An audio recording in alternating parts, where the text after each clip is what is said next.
Hello বন্ধুরা, সবাই কেমন আছো বলো। আমি তনুশ্রী তোমাদের সামনে নিয়ে চলে এলাম আবারও একটা নতুন ভিডিও। দেখতে পাচ্ছ আমি কিন্তু পুরো রেডি হয়েছি, আর এই যে আমার বর রেডি হচ্ছে এখনও। পাঞ্জাবি তেমন একটাও পরতে চায় না, তো আজকে আমি পাঞ্জাবিটা পরালাম। এই পাঞ্জাবিটা পরে তোমরা এর আগেও ভিডিও দেখেছো, এটা ওর বোন দিয়েছিল ভাইফোঁটাতে। তা কোথায় যাচ্ছি সাজটা দেখে তোমরা অবশ্যই বুঝতে পারছো। আর এই যে এটা হচ্ছে আমার বাবা। আমার তো বাবা নেই, তাই ওকেই আমি বাবা বলে ডাকি। আর যার বাবা মা থাকে না তারাই জানে একমাত্র বাবা মা ডাকটা হারানোর কতটাই জ্বালা। তো যাই হোক, দেখতে পাচ্ছ কথা বলতে বলতে বেরিয়ে পড়েছি। চুলটা নিজে বেঁধেছি, যেন ঠিক করে বাঁধতে পারি না, তবে আজকে মনের মতো হয়েছে। আর সাথে সাহায্য করেছিল আমার বর। ও হচ্ছে সর্বগুণে সম্পূর্ণা, ও সব দিক থেকে খুব সুন্দরভাবে সাহায্য করে আমাকে। তো যাই হোক, এদিকে আমার ছেলে বাইকটা মুছছিল। আর এই যে এত কুয়াশা পড়েছে, সন্ধ্যাবেলা বোধহয় 1 ঘন্টা ছিল বাইকটা বাইরে বের করে রেখেছে। আর এই যে কুয়াশা, প্রচুর কুয়াশা পড়েছে, যার জন্য এই যে ভালো করে মুছে নিচ্ছে আমার বর। কুয়াশার মধ্যে বসলে ভিজে যাবে যেহেতু। হ্যাঁ, আমরা সেই রাত্রে বিয়ে বাড়ি যাচ্ছি। আর আগের ভিডিওতে বলেছিলাম যে আমাদের রাতে একটা বিয়ে বাড়ি আছে। তো সেই বিয়ে বাড়িটা প্রায় 2-3 মাস পরে আমাদের একটা বিয়ে বাড়ি পড়েছে। আমাদের তেমন একটা বিয়ে বাড়ি পড়ে না, আমাদের আত্মীয় স্বজন বেশি নেই তো। আর পাড়া প্রতিবেশী হিসাবে আমাদের আশেপাশে তেমন একটা কেউ থাকে না, তো আমাদের ওই জন্য বেশি বিয়ে বাড়িটারই পড়ে না। তো যাই হোক, একটা বিয়ে বাড়ি পড়েছে অনেক দিন পর, প্রায় 2 মাস পরে। তাই আমরা 3 জনে রেডি হয়ে বেরিয়ে পড়েছি। আর মা দেওর যাবে না। তো দেখো আমরা 3 জন বেরিয়ে পড়েছি। দেখো বিয়ে বাড়ি চলেই এলাম, দেখতে পাচ্ছ বাইকে করে চলে এসেছি। এই হচ্ছে বিয়ে বাড়ির গেট। এখানে এসে একটা দুর্দান্ত জিনিস দেখলাম, একটা না দুটো দুর্দান্ত জিনিস। সাধারণত কোনো বিয়ে বাড়িতে এরকমভাবে দেখা যায় না, যে বিয়ে বাড়িতে সুন্দরভাবে এত সুন্দর একটা জিনিস দেখা যায় না। তারপরে চলে এলাম এই যে এখানে গিফট দিতে, আমরা যেটা নিয়ে এসেছিলাম। ওই যে হচ্ছে বিয়ের কোণে বসে আছে, আর এই যে এইটা হচ্ছে বর। এই যে ব্লু কালার, এই যে এইটা হচ্ছে বর। যে পাশে বসে আছে ও না, আর ও পাশে বসে আছে ও না। এই যে সামনে যেটা দাঁড়িয়ে আছে এই হচ্ছে বর, আর ওই হচ্ছে বউ। আমরা এসেছি বৌভাত অনুষ্ঠানে, বিয়েতে না। তো যাই হোক, এখানে আমরা গিফট দিয়ে এখানের একটুখানি ভিডিও করে নিই। এখানে বেশিক্ষণ থাকলাম না, এখানে এতটাই লাইটের চাপ ছিল, তো প্রচণ্ড গরম লাগছিল। এই যে দেখতে পাচ্ছ দুর্দান্ত একটা জিনিস, সবথেকে বড় কথা দুর্দান্ত একটা জিনিস, সেটা পরে দেখাচ্ছি। তারপর ওখানে কিছুক্ষণ সময় কাটিয়ে চলে এলাম খাবার জায়গায়। বিয়ে বাড়ি মানেই তো খাওয়া, যতই সেজেগুজে আসুক না কেন, আর যতই 5 ঘন্টা ধরে মেকআপ করে আসুক না কেন, আসা মানেই খাওয়া দাওয়া। তো ফার্স্ট টাইম আমরা নিয়ে নিলাম পকোড়া। এখানে ছিল কফি, যেটা সব জায়গাতে সবসময় এখন চলে, যে বিয়েবাড়ির প্রথম এসে টিফিন হচ্ছে পকোড়া কফি। তো দেখো এখানে আমি যেহেতু কফিটা খাই না, তাই আমি খেলাম না, আমার ছেলেও খায়নি। বর নিয়ে নিল একটা কফি। ও চা কফি ওদের চলে, আমার চলে না। আমার ছেলে খায়, কিন্তু আমার ছেলে খেলো না। আমার ছেলে হচ্ছে পকোড়া খেতে ব্যস্ত ছিল। তারপরে আমি চলে গেলাম হচ্ছে ফুচকা খেতে। তো খুব একটা বেশি ফুচকা পছন্দ হয় না। তো যাই হোক, এখানে অনেক জায়গাতে গিয়েছি আমরা, তো সেখানে মানে এই খাবার স্টলগুলোতে প্রচুর মানে ভিড় থাকে, মানে দাঁড়ানো যায় না, বা দাঁড়ানোর কোনো চান্স পাওয়া যায় না, ঠেলাঠেলির ভিতরে চান্স নিতে হয়। কিন্তু এখানে এসে এই জিনিসটা পাইনি। পকোড়াও নিয়েছি খুব একদম ফাঁকা জায়গায়, যে খুব লোক কম বলেছে তাও না, লোক কিন্তু ভালোই বলেছিল।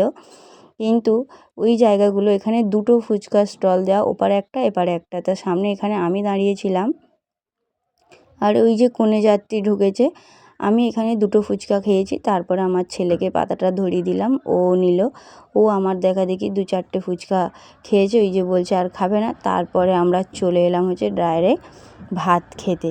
তখন রাত 9:30 বেজে গেছে, এরপর অনেকটা রাস্তা যেতে হবে, তাই আর খাওয়া দাওয়ায় লেট করলাম না। এই ছিল এখানের প্যান্ডেল। তো প্রথমেই দেখো সবার জন্য একটা করে জলের বোতল চলে এসেছে। এই যে এখানে বসে আছে, একটা করে টেবিলে 5 জন করে বসেছিল। আমরা 3 জন এই সাইডে ছিলাম, আর ওই সাইডে অন্য 2 জন ছিল। তো যাই হোক, এই যে দেখো পরিবেশটা খুব সুন্দর, একদম কোনো ঠেলাঠেলি ধাক্কাধাক্কি কিছুই না, খুব সুন্দরভাবে সাজিয়েছিল। খাওয়া দাওয়াটাও খুব সুন্দর হয়েছে। তো এখানে বসে আছি, প্রথমে জলের বোতল দিয়ে দিয়েছে, জলের বোতল নিয়ে বসে আছি। আর এখানে বসে আর কি শরীরটা খারাপ লাগছিল। তারপর পেয়ে গেলাম হচ্ছে মেনু কার্ড হাতে। আর আমার প্লেটের মধ্যে দেখো 3খানা মেনু কার্ড পড়েছে, মানে ওরা একসাথে ছিল, ওরা হয়তো বুঝতে পারেনি, তো 3টে মেনু কার্ড একসাথে চলে এসেছে। তো দেখো তারপরে কী কী খাওয়া দিল, মেনু কার্ডটা তোমাদেরকে ভালো করে দেখালাম না। তো কী কী আয়োজন দেখো, প্রথমে নানপুরি, চানা মশলা, পনির দিয়ে, আর তারপরে একটা বড় সাইজ লেবুর টুকরো চলে এলো। এই যে এদিকে ছেলে আর বাপ খাচ্ছে, আমার ছেলে লেবু দিয়ে খাচ্ছে চানা মশলা। তো যাই হোক, আমি খেতে পারিনি, শরীরটা হঠাৎ খারাপ লাগছিল, তার জন্য এখানে ছেলে আর বর খাওয়া দাওয়া করছে। তারপরে চলে এলো হচ্ছে সাদা ভাত।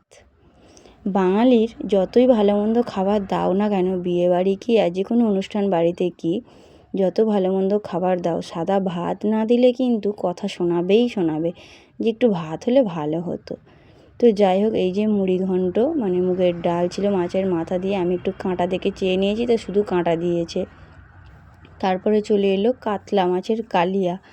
তো এই যে একটা বড় দেখে কাতলা মাছের পেটির পিস নিয়েছি আমি। তারপরে এসছে ফ্রায়েড রাইস, দেখো ওদিকে আমার সাদা ভাত পড়ে রয়েছে। তারপর চলে এসেছে ফ্রায়েড রাইসের পরে দেখো স্যালাড দিয়েছে। আচ্ছা, তারপরে আসছে হচ্ছে ফ্রায়েড রাইসের সাথে চিকেন দো পেঁয়াজা। তো যাই হোক, এই যে চিকেন কষা পড়েছে, যেটা মেনু কার্ডে লেখা ছিল সেটাই বললাম। তো এই যে চিকেন চলে এলো, তারপরে এসছে চাটনি, পাঁপড়। আমি পাঁপড়টা নিইনি, আমি শুধু চাটনি নিয়েছিলাম। আমার পাতে পাঁপড় দিয়েছে, কিন্তু সেটা আমি খাইনি, বরকে তুলে দিয়েছিলাম। এই যে চাটনি, তারপরে মিষ্টি, মিষ্টি আমি নিইনি, এখানে 2 রকম মিষ্টি ছিল, এই যে একটা সাদা মিষ্টি আর এই যে লাল মিষ্টি, এগুলো আমার বরের পাতে, আমার বর হাফ হাফ খাচ্ছে আর আমাকে তুলে দিচ্ছে। তো যাই হোক, খাওয়া দাওয়া শেষ। খাওয়া দাওয়া শেষ করে আমরা এই যে বসে রয়েছি। এরপরে হচ্ছে পড়েছে আইসক্রিম। এই যে দেখো আইসক্রিমের ডিব্বাটা দেখাই, দাঁড়াও, এই যে দেখো আইসক্রিমের ডিব্বা, দেখেছো, এই হচ্ছে আইসক্রিম। শেষ খাওয়া দাওয়া, এবার এখান থেকে উঠে বাইরে চলে যেতে হবে, গিয়ে বাইরে গিয়ে হাত ধুতে হবে। এই যে ওই যে পিছনে কলা গাছের ওই পারে হাত ধোয়ার ব্যবস্থা করেছে, হাত ধুয়ে নিয়ে ছেলে আর বর হচ্ছে আইসক্রিম খাচ্ছে। আর এদিকে আমাদের পাশের এক কাকিমা এখানে এসেছিলো, এই যে ফুচকা খাচ্ছে, তাই ওনাকে জিজ্ঞেস করছিলাম তোমরা কখন এলে। আর এই দেখো আইসক্রিমটা হাওয়াতে গলে গেছে, তার ছেলেকে বললাম আস্তে আস্তে খা। দেখো এবারে চলে এলাম দুর্দান্ত জিনিস দেখতে, ওই যে দেখতে পাচ্ছ রাধা গোবিন্দ। বিয়ে বাড়িতে এটাই একটা দুর্দান্ত জিনিস পেয়েছি, যে ঢোকার মুখে হচ্ছে রাধা গোবিন্দের দর্শন। দেখতে পাচ্ছ, প্রথমে ঢুকে আমরা এখানে, তখন কনে যাত্রী ঢুকেছিল বলে তাড়াহুড়ো করে আমরা, যেহেতু কনে যাত্রী ঢুকেছে মানে এবারে ভিড় হবে, তাই আমরা ওই দিকটায় চলে গেছিলাম, যে খাবার স্টলের দিকে চলে যেতে। আমি এদের এখানে এলাম যে একটু ছবি তোলার জন্য। তা ওরা দুজন মিলে দেখো ছবির পোজ দিচ্ছে, দেখতে পাচ্ছ, ওরা দুজনে কিন্তু হেল্প করেছে, যারা এই যে গোপাল ভাঁড় আর গোপাল ভাঁড়ের বউ যে সেজেছিল আর কি, এই সাজে কিন্তু প্রচুর কষ্ট। এরা সবার সাথে, আমরা প্রথমে আসতে আমাদেরকে ওয়েলকাম জানিয়েছে, এরা ছুটে গিয়ে সবাইকে, শুধু আমাদের না সবাইকে, আর এই যে দেখো সবার সাথে নাচ করছে। আমি যখন ওখানে ছবি তুলতে গেছিলাম, আমার বর আমাকে বলে দিচ্ছিল ওরা কিন্তু ছেলে, যে মেয়ে সেজেছে ওটাও ছেলে। আমি জানতাম, তাও আমাকে বলে দিল, সাবধান আমাকে আর কি, যে সব কিছুতে আগে সাবধান করে দেয়, যে ভুলভ্রান্তি তো মানুষের হতেই পারে। তো যাই হোক, দেখো কত সুন্দরভাবে নাচছে, এখানে সবাই সবার মতো নাচ করছিল, মেয়েরা মেয়েদের মতো নাচ করছে, ওদিকে ছেলেরা ছেলেদের মতো নাচ করছে। আর এরা দুজন যেটা সেজেছিল, এরা কিন্তু সবাইকে তাল দিয়েছে, মেয়েদেরকেও তাল দিয়েছে, ছেলেদেরকেও তাল দিয়েছে, মানে এদের তালে তালে সবাই নেচেছে। আর ওই যে দেখো ওই মেয়েটা কনে যাত্রী এসেছিলো ছবি তোলার জন্য, এদের কাছে এসেছে। এই যে মাঝখান থেকে একটা গাড়ি যাচ্ছে, রাস্তার উপরে হয়েছে তো বিয়েবাড়ির অনুষ্ঠানটা, তো ওই মেয়েটা গেছিলো ওদের সাথে ছবি তোলার জন্য। তো দেখো ওদের সাথে কথা বলছে ছবি তুলে দেবে কি, দেখো ওরা রাজি হয়েছে, সুন্দরভাবে ছবি তুলে দেবে। দেখো দেখতে পাচ্ছ কত সুন্দরভাবে ছবি তুলছে। আমার বরকে বলেছিলাম তুমি ওদের সাথে গিয়ে একটা ছবি তোলো, কিন্তু ও রাজি হয়নি, বলছে না দরকার নেই, তুমি তুলেছো তো এটাই অনেক। তো যাই হোক, আর এই যত লাইট দেবে তত ফটো অতটা ভালো আসে না, আমি দেখেছি, কিন্তু লাইটিংটা যত বেশি পড়ে তত ফটোটা ভালো আসে না। এই যে এতক্ষণ পরে চান্স পেয়েছি রাধা গোবিন্দর একটা ভালো ছবি নেওয়ার, সবাই সামনে দাঁড়িয়েছিল, সবাই ছবি তোলার জন্য, প্রচুর, মানে এখান থেকে লোক সরছিল না। তো 1 সেকেন্ড 2 সেকেন্ডে একটা চান্স পেয়েছে আমার বর, সেই সময় নিয়েছে। এখানে বাচ্চারাও নাচছে, বড়রাও নাচছে, সবাই খুব মজা করেছে। এই মেয়েটার ছবি তোলা শেষ হয়নি, আবারও গেছে, মানে তখন হয়তো ছবিটা ভালো আসেনি, তার জন্য আবারও চলে গেল ছবি তুলতে। মানে বলছি না, লাইটের জন্য যে তাড়াহুড়ো করে যে ছবিটা তুলবে এত লোকের ভিতরে, সবাই তো চায় যে, যেহেতু একটা কমেডি রেখেছে যে সবাই চাইছে যে এখানে আমি ছবি তুলবো, আমি ছবি তুলবো, তাই এই যে লাইটিংটা পড়ছে, এই লাইটিংয়ে ছবি ভালো আসছে না অতটা। আর এদিকে ফটোশ্যুট হচ্ছিলো বলে এমনি দেখো সুন্দর করে সবাইকে হাসাচ্ছে, মজা করছে। কয়েকটা বাচ্চা একটু ভয় পেয়ে গেছিলো, এরকম সাজে তো। আর আমি এই প্রথমবার বিয়েবাড়িতে এই জিনিসটা দেখলাম, এর আগে অনেকগুলো বিয়েবাড়িতে গেছি তো এগুলো দেখিনি। বিশেষ করে এই যে রাধা গোবিন্দর দর্শনটা আমি এই প্রথমবার দেখলাম, আর খুব খুব ভালো লাগলো। আর ওদিকে দেখো বরের বন্ধুরা বরকে চাগিয়ে নিয়ে এখন নাচা শুরু করেছে। এখানে গানটা বন্ধ আছে বলে সবাই দাঁড়িয়ে রয়েছে, তো আবার গান শুরু হয়ে গেছে। তো দেখো নাচ শুরু, এখানে সবাই খুব সুন্দরভাবে নাচছে, দেখতে পাচ্ছ। তো এখানে অনেকক্ষণ দাঁড়িয়েছিলাম, তো খাওয়া দাওয়ার পরে প্রায় আধা ঘন্টার মতো দাঁড়িয়েছিলাম। তো আমার বর বলছে কি বাড়ির দিকে যাই চলো, এখানে যা নাচ গান হচ্ছে দাঁড়িয়ে থাকলে তোমার এখন মানে সারা রাত প্রায় দাঁড়িয়ে থাকতে ইচ্ছা হবে, বাড়ি যেতে ইচ্ছা হবে না, কিন্তু আমাদের বাড়ি যেতে হবে, তাই দাঁড়িয়ে থেকে কোনো নেই। তাই যে একটু একটু করে সরে সরে সরে সরে মানে এগুলোর ভিতর থেকে ঠেলে ঠেলে বেরিয়ে আমাদের বাইরের দিকে যেতে হবে। সবাই সবার মতো নাচছে, এদিকে ফটোশ্যুট চলছে, সবই চলছে, সবাই সবার মতো। সবথেকে এদের নাচটাই বেশি ভালো লাগছিলো। আর এই যে সবাই এত আনন্দ করেছে, একটা বিয়েবাড়ি মানেই আনন্দের অনুষ্ঠান, কোনো ঝগড়াঝাটি, কোনো রাগ থাকবে না, কারোর সাথে কারোর ঝামেলা হবে না, সবাই সবার মতো আনন্দ করুক না একটা বিয়েবাড়ি মানে। সত্যি অনেক দিন পর একটা বিয়েবাড়ি গিয়ে সত্যি আনন্দ পেয়েছি। 2-1 ঘন্টার জন্য গেছি ঠিক কথা, কিন্তু মজা করে এসেছি। খাওয়া দাওয়াও সব ভালো ছিল, সব কিছু ভালো ছিল।